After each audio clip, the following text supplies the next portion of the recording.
It begins like every other story you've heard about love, with a spark, a glance that lingers too long, a voice that feels like a melody you've known all your life. You tell yourself it's chemistry, destiny, soul connection, whatever helps you justify the way your heart skips when they walk into the room. But what you don't realize yet is that it's not love that's blooming, it's addiction dressed up as passion. At first it's sweet and intoxicating even. You find yourself checking your phone every few minutes, waiting for their text. You replay every conversation, analyze every emoji, every pause, every good night. You tell your friends, I've never felt this way before, and maybe you haven't.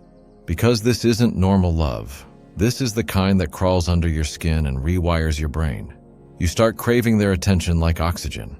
Their words, their validation, that they become your dopamine hits. Every smile from them is a high, and every silence feels like withdrawal. You don't notice when it happens, but slowly, you stop being you.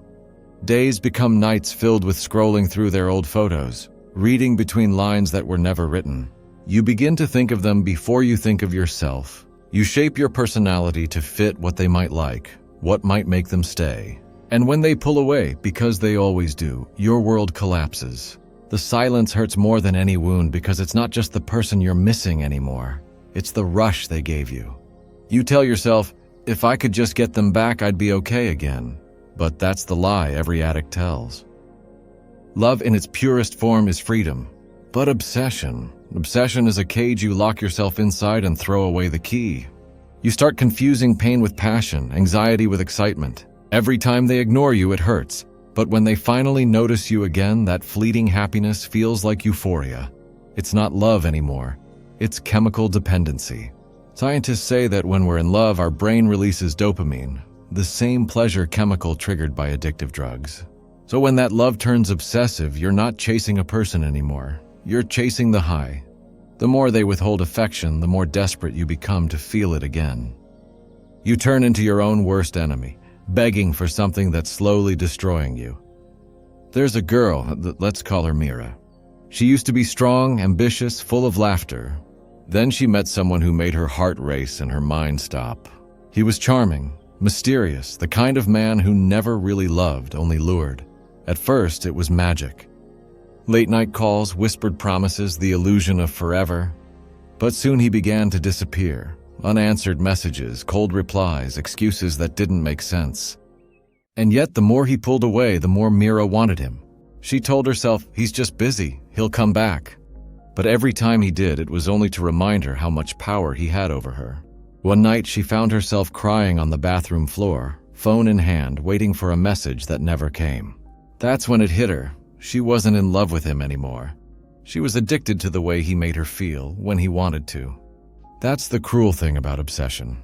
It makes you think you're fighting for love, when in reality, you're fighting for your next fix. You start romanticizing pain, calling it intensity. You say things like, but no one makes me feel the way they do. Of course they don't. No one else is hurting you like they do either. You see, obsession isn't about the other person. It's about you, your need to fill an emotional void, your fear of being alone, your desperation to be seen, to be chosen. And once you understand that, you realize you were never addicted to them. You were addicted to what they represented. Validation, attention, escape. Breaking free feels impossible at first. The moment you try to move on, your mind drags you back and whispering, what if they change? What if they still care? You stalk, you overthink, you fantasize. Because letting go means facing yourself, and that's far scarier than losing someone else. But healing begins the day you stop chasing closure from the person who broke you. You learn to sit with the craving instead of feeding it. You learn to love the silence that once felt unbearable. And slowly, the withdrawals fade. You start remembering who you were before the obsession took over. You start breathing again. Because love, real love, isn't supposed to consume you. It's supposed to ground you. It's supposed to make you feel safe, not scared, seen, not small. When love becomes a drug, it blinds you. But when you finally break the addiction, you see clearly that the only person you ever truly needed was yourself. So the next time your heart races for someone, ask yourself, is this love or just another high? Because there's a thin line between passion and poison, and once you cross it, it's a long way back. But if you ever do find the strength to walk away from the person you thought you couldn't live without, that's not weakness, that's recovery. And that is the most beautiful kind of love there is, the one you give to yourself after surviving the addiction of obsession.